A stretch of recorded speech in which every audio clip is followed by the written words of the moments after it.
le mariage, tu honoreras. La Bible déclare que le mariage, donc le premier point dit, en tout homme, tu verras une colonne de fer. C'est-à-dire, ne combat pas les gens, ne combat pas l'église, ne combat pas Marie. Dieu a des promesses sur ces gens-là, sur Marie, sur l'église. Tu vas te retrouver en guerre contre Dieu. Gamaliel a dit, gardez-vous de vous trouver en guerre contre Dieu. J'ai parlé des sectaires qui nous combattent. Mais j'ai parlé aussi de toi qui combats l'autre ou qui l'attend au tournant pour te moquer de lui. J'étais aussi interpellé parce que tu es content maintenant là quand j'ai parlé des sectaires. Et tu es à l'aise. 2. Le mariage, tu honoreras. La Bible déclare que le mariage soit honoré de tous.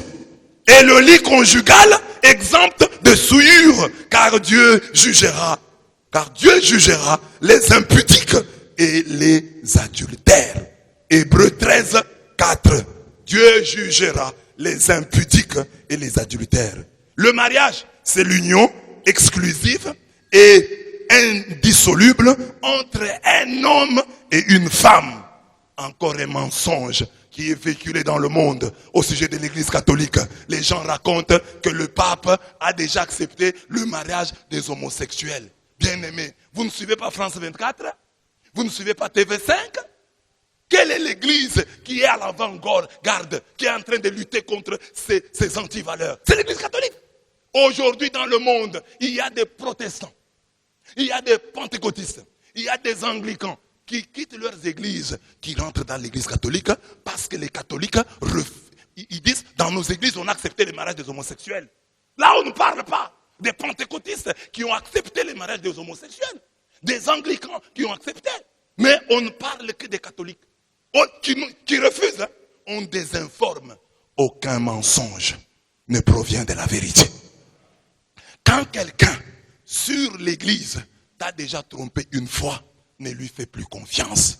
Quand quelqu'un raconte des mensonges sur l'eau bénite, ne l'écoute pas quand il te parlera d'un autre point de la foi catholique. Parce que c'est déjà un menteur. La Bible dit, aucun mensonge ne provient de la vérité. S'ils sont dans la vérité, ils doivent savoir que le pape n'a pas accepté le mariage des homosexuels. Alors quand quelqu'un raconte, oh le pape a accepté le mariage, donc ne l'écoutez plus. Partez directement. Parce que la Bible dit, aucun mensonge ne provient de la vérité. Ne l'écoutez plus. Ne lui prêtez plus une oreille attentive. Déjà, c'est un menteur. Quelqu'un te dit, oh, l'eau bénite vient du bain mortuaire. Oh, l'encens vient des ossements des morts. Et tu vas l'écouter quand il va aborder notre sujet. Ne l'écoute plus. Disqualifie-le. C'est un menteur. Aucun mensonge ne provient de la vérité. Alors, j'ai dit ici, c'est moi, je suis un prêtre catholique, et je vous dis que le mariage, c'est l'union exclusive et indissoluble entre un homme et une femme. Entre un homme et une femme, c'est ça le mariage. Honorer le mariage, c'est montrer au monde 3 grandes vérités. Première vérité, hétérosexualité. Le mariage doit avoir lieu entre un homme et une femme. Il n'y a pas de mariage homme-homme, il n'y a pas de mariage femme-femme. Dites amen. Quel que soit le point de vue de l'Occident, quel que soit le point de vue de l'Occident, quelle que soit la force de l'Occident, nous nous en tenons à la Bible. Dieu les a créés hommes et femmes.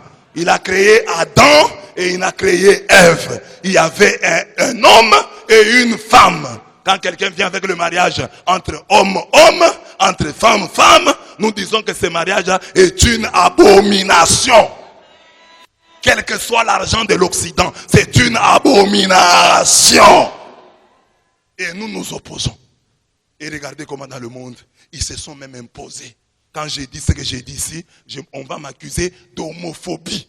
On va dire je suis homophobe.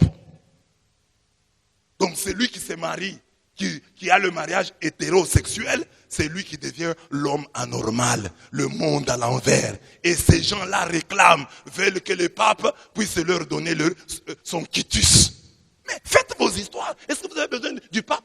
Les restes des choses que vous faites là, vous avez besoin du pape? La vérité doit être dite.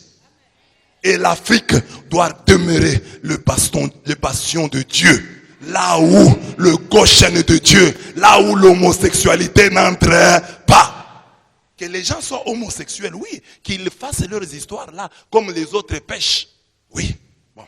Parce qu'il y a tout, le péché existera. Mais que dans nos pays, on ne légalise pas. Que dans nos pays, on ne normalise pas. Que dans notre conscience, nous ne puissions pas normaliser l'homosexualité. Que le mariage soit honoré de tous. C'est-à-dire qu'on rejette l'homosexualité. Qu'on rejette l'homosexualité. Que nous puissions refuser l'homosexualité. Que l'Afrique résiste à l'invasion de l'homosexualité.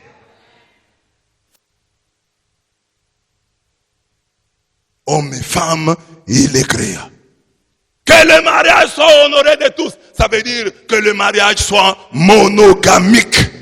Monogamique. Un seul homme pour une seule femme. Pas de polygamie. Pas de polygamie. Quand Dieu a créé l'homme, Dieu a exigé, l'homme, lui, doit avoir une femme. C'est ça l'homme. C'est ça aujourd'hui. Jésus dit, au commencement, il n'en était pas ainsi. Et Jésus est venu ramener le mariage à sa beauté originelle. Un seul Adam pour une seule Ève. Que le mariage soit honoré de tous. Que le mariage soit honoré. Et les lits conjugales exemptes de souillure. Car Dieu jugera les impudiques et les adultères. Le mariage est monogamique. Le mariage est mono. Vous qui allez vous préparer, préparez votre cœur. Vous qui allez vous marier, préparez votre cœur à aimer une seule personne. Tu es femme, aime un seul homme. Tu es homme, aime une seule femme. C'est ça l'entraînement. C'est ça l'entraînement. Ne combine pas les hommes, ne combine pas les femmes. Quand tu es encore jeune, quand tu grandiras, tu ne sauras plus. Discipline ton cœur maintenant que tu es jeune. Discipline ton cœur. Que le cœur, ton cœur, soit toujours le cœur d'un seul homme. Que ton cœur soit le cœur d'une seule femme. Discipline ton cœur. Que le mariage soit honoré de tous. Et toi, papa, qui es déjà marié, lié à ta femme par les liens sacrés du mariage, reste fidèle à ta femme. Ne va pas chercher ailleurs. Tout ce que tu cherches là, ta femme a ça. Mais tu te trompes tout souvent. Tu crois que la femme la plus belle, c'est celle qui est à côté. Ta femme est belle. Sois heureux avec ta femme. Sois heureux avec ta femme. Tout ce que tu vois chez les autres femmes là, que tu as envie, tu peux les mettre dans ta femme. Oh, j'ai vu une femme qui portait comme ça. Achète cette jupe-là, cette robe-là, donne-la à ta femme. Tu la verras. Tu trouveras que ta femme porte une beauté que tu n'avais jamais découverte. Chez nous ici, en principe, les mamans n'ont pas de problème avec les mariages monogamiques. Quand elle est mariée, elle est mariée. Il y a toujours chez les femmes peu d'infidélité. Mais cela ne signifie pas qu'on ne doit pas leur dire, même toi femme, aime un seul homme. Chez les femmes, il y a une polygamie furtive, subtile, qui entre. J'ai donné ça aux mamans le jour de Sainte-Monique. J'ai dit, tu as ton mari, mais tu as un autre homme devant qui tu trembles plus que devant ton mari. C'est de la polygamie, de la polyandrie, qui se cache, qui ne dit pas son nom. Donc s'il y a un homme devant qui tu dois trembler, maman, c'est ton mari. S'il y a un homme que tu dois le plus écouter, c'est ton mari. Mais si tu as un mari, ton mari te parle, tu ne l'écoutes pas, tu écoutes plus ton pasteur, c'est dangereux. C'est lui devant qui tu dois trembler, c'est ton mari. L'homme est le chef de la femme. Les maris là qui ont des problèmes et qui appellent le pasteur, ce n'est pas normal. Oh, j'ai parlé à ma femme, monsieur l'abbé, elle ne comprend pas. Venez un peu lui parler. Et moi, je viens, je lui parle. Moi, je ne suis pas ton mari, hein. Écoute ton mari. Ton premier chef, c'est ton mari. Moi, je peux venir vous donner des conseils à vous tous. Pas à la femme. Oh, la femme ne m'écoute pas, mais c'est la belle venir intervenir. Quand vous êtes marié là, moi j'étais là. Quand vous êtes rencontrés là, j'étais là. Résolvez vos problèmes. Amen. Amen. Donc, le chef de la femme, c'est l'homme. Donc, maman, quand ton mari parle, respecte-le. Il y a des femmes qui ne respectent pas leur mari, mais qui respectent trop les pasteurs. Tremble devant les pasteurs comme ça. Le pasteur est arrivé. Le pasteur est arrivé. Mais ton mari, quand il arrive, tu ne trembles pas. Lui doit manger en retard. Lui n'a pas droit à la bière quand il arrive. Mais le pasteur, quand il arrive, maman se dépense. Va acheter une poisson sucrée. Va acheter une bière. Mais quand ton mari arrive, tu lui donnes quoi? Tu ne l'accueilles même pas bien. Tu ne l'accueilles même pas bien. Pour ton mari, là, tu dis, là, je t'entends dire, est-ce qu'il m'avait laissé l'argent? Pour les pasteurs qui t'avaient laissé. Les pasteurs, lui, t'avaient laissé l'argent.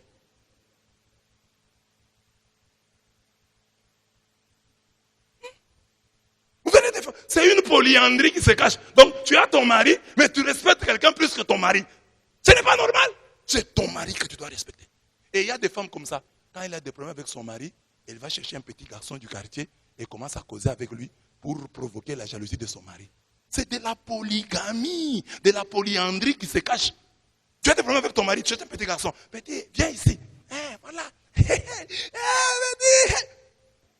Ah non, que le mariage soit honoré de tous. Et les lits conjugales, exempt de souillure, c'est ça aussi. Respecte ton mari. C'est lui que tu dois honorer. C'est lui que tu dois élever. Les gens doivent savoir, cette femme respecte son mari. Cette femme a beaucoup de respect pour son mari. Donc, le mariage est hétérosexuel, monogamique. Troisième caractéristique, pour que le mariage soit honoré, le mariage est indissoluble. Le mariage est indissoluble. Et il n'y a pas de divorce. Si tu dis, oh, Matthieu a dit, non, il y a l'exception mathéenne qui dit, sauf en cas d'adultère, sauf en cas de fornication. Mauvaise traduction des protestants. Le mariage n'est soluble. Hein? Il n'y a de divorce que là où il n'y a pas eu mariage. C'est-à-dire, on peut divorcer de la femme qu'en cas d'union illégitime. C'est-à-dire, exemple, je donne un seul exemple pour commencer par mon thème aujourd'hui. Vous avez votre femme, vous vous rendez compte que vous avez des liens de parenté, alors que vous étiez déjà marié. En ce moment-là, on peut déclarer nul. On ne déclare même pas le divorce.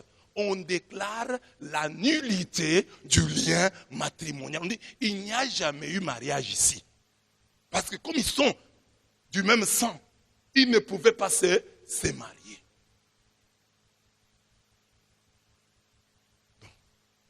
Les gens qui interprètent, oh, c'est Jésus qui a dit, on peut divorcer de sa femme quand elle se méconduit. Que la femme ne se méconduise pas. C'est mauvais. Nous, la Bible interdit ça. Parce qu'on dit que le mariage, la femme qui se méconduit, elle pratique une sorte de polyandrie. Et là, de nous, beaucoup de mariages, nous avons dit, le mariage est une union exclusive. Un seul homme, une seule femme. Alors la femme ne doit pas se méconduire.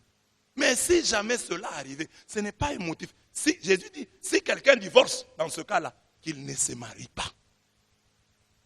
Mais Jésus qui nous a prêché le pardon, vous trouvez logique que Jésus ayant prêché le pardon puisse dire, vous pouvez divorcer si votre femme se méconduit. Non, c'est incompréhensible. C'est quoi? C'est difficile, mais c'est comme ça. J'aurais bien voulu prêcher autre chose, mais c'est comme ça. Ce n'est pas pour encourager les femmes à se méconduire, mais c'est pour dire la parole de Dieu. Il n'y a rien d'impardonnable.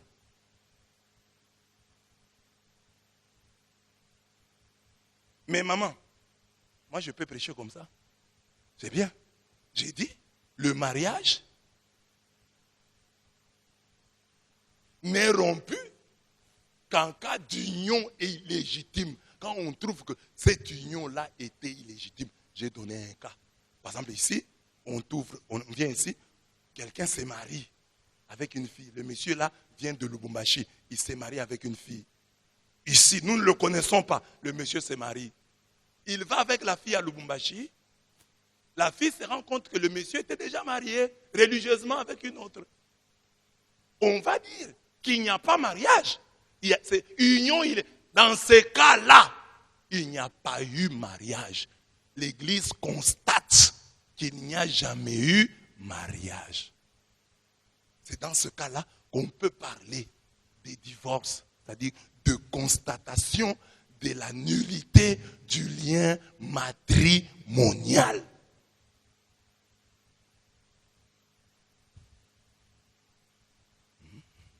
Bref, honorer le mariage, c'est déclarer que mon partenaire de l'autre sexe me suffit. Et ce, pour toujours. Les femmes qui sont mariées, mon mari me suffit. Mon mari me suffit. Alors je résume tout ce que j'ai dit là. Mon partenaire de l'autre sexe pour condamner l'homosexualité me suffit. Et ce, pour toujours. Que le mariage soit honoré de tous. Que le mari honore le mariage en étant fidèle à leur femme. Parce que quand on dit que le mari soit honoré, c'est la femme qui doit respecter. Non, le mari doit honorer. Parce que quand le mari va se me conduire, ou là où il part, il souille le lit conjugal. Le lit conjugal n'est pas souillé seulement quand l'homme utilise le même lit là qu'il utilise habituellement avec sa femme. Non. Le lit conjugal est souillé quand même l'homme me conduit ailleurs. Quand il rentre avec cette saleté-là d'ailleurs, il souille son lit. Il souille le lit conjugal.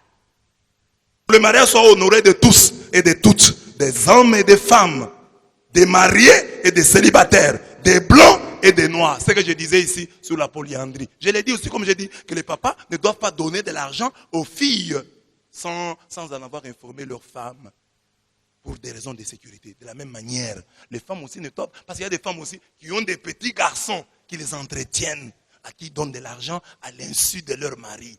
Ces garçons-là sont comme des maris entre guillemets. Maman ne doit pas non plus avoir un garçon qui l'aide sans que son mari ne soit au courant.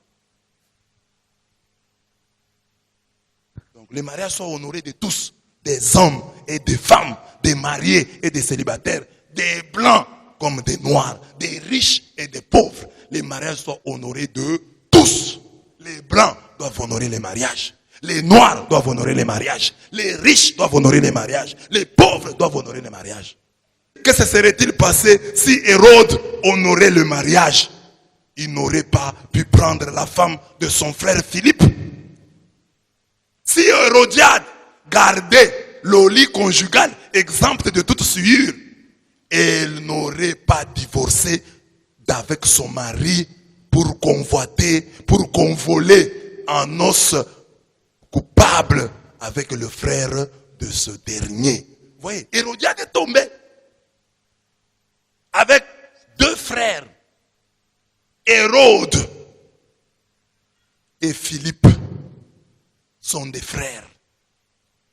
Comment ça a commencé? On peut se poser la question sur la genèse de cette union.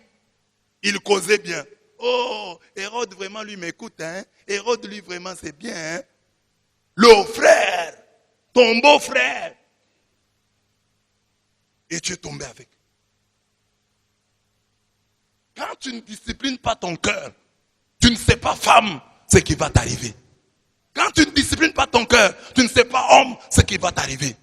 Tu as déjà aimé. Tu es arrivé au terminus de tes amours. Quand tu t'es marié, tu es arrivé, tu as choisi. C'est celle-ci, c'est fini. C'est celui-ci, c'est fini. Discipline ton cœur. Sinon, tu ne sais pas ce qui va t'arriver. Homme comme femme, tout le monde peut savoir que ce que je fais ici peut m'amener loin. Peut-être que Hérodiade et Hérode ont commencé d'abord par, s'ils avaient des téléphones, des SMS. Bonjour. En tout cas, je voudrais te voir. Ça fait longtemps, hein? Et puis, ça a dégénéré. Toi, si tu es marié, mais tu as une femme, ta femme de Facebook, ta femme de WhatsApp, avec qui tu causes, Il y a des fois, ta femme te regarde, tu es au téléphone en train de rire. Qui te fait rire? Qui te fait rire? Aujourd'hui, ce sont des messages. Elle est loin. Par exemple, quelqu'un qui peut dire non, cette femme, je cause avec elle, elle est à Kinshasa. Mais vous causez, elle est à Kinshasa, vous avez des causeries grivoises. Demain, ces causeries grivoises vont se transformer en autre chose. Je l'ai dit ici pour les jeunes. Je l'ai dit aussi pour les adultes. À part ta femme, n'aie personne avec qui tu causes. Tu as des causeries grivoises. Non, avec ta femme. Avec, ne cause de ces choses-là qu'avec ta femme. Mais tu as une femme avec laquelle tu causes comme mariée. Comme si elle était ta femme. Mais tu dis, il n'y a rien. Mais les causeries là, sont des causeries de mariés. Alors, oh, elle est à Kinshasa, oh, elle est loin. Mais les jours où vous vous rencontrerez, qu'est-ce qui va se passer? Il y aura du grabuge.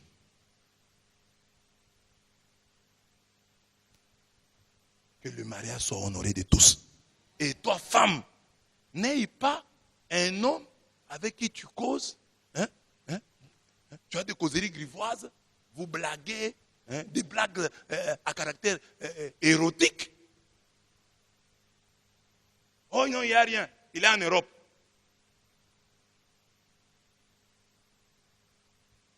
Que le mariage soit honoré de tous. Tu ne sais pas ces SMS, ces échanges sur téléphone, là où ces SMS, là où ils vont t'amener. Je l'ai déjà dit ici. Même les jeunes, tu es une jeune fille, tu es vierge. Tu es un jeune garçon. Je ne sais pas si tu es vierge ou tu... Non, tu es un jeune garçon. Je te dis ceci. Vous ne pouvez pas causer comme des mariés alors que vous ne l'êtes pas. Oh, nous sommes des fiancés, mais c'est juste la causerie. Mais dans la causerie, vous avez des relations sexuelles par la causerie.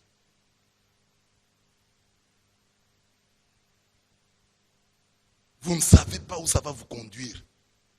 Un chrétien a comme principe entrer dans le mariage vierge. Une chrétienne a comme principe entrer dans le mariage vierge. J'explique là. Il y a des gens qui disent non, les hommes sont chastes, ce sont les filles qui sont vierges. Ignorance du français. Un homme peut être vierge. Un homme qui n'a jamais eu de relation sexuelle avec une femme, il est vierge. Mais la chasteté, c'est un état. La chasteté, c'est un état. Et pour celui qui est vierge, et pour celui qui ne l'est plus. Quelqu'un qui n'est plus vierge peut garder la chasteté. Peut se garder de toute relation sexuelle. Et la chasteté est beaucoup plus grande. Beaucoup plus grande que les relations sexuelles. La chasteté, c'est dans les SMS là. Un homme chaste ne peut pas écrire des SMS comme ça. Une fille chaste ne peut pas écrire des SMS. Elle se gêne, il se gêne de pécher contre la chasteté.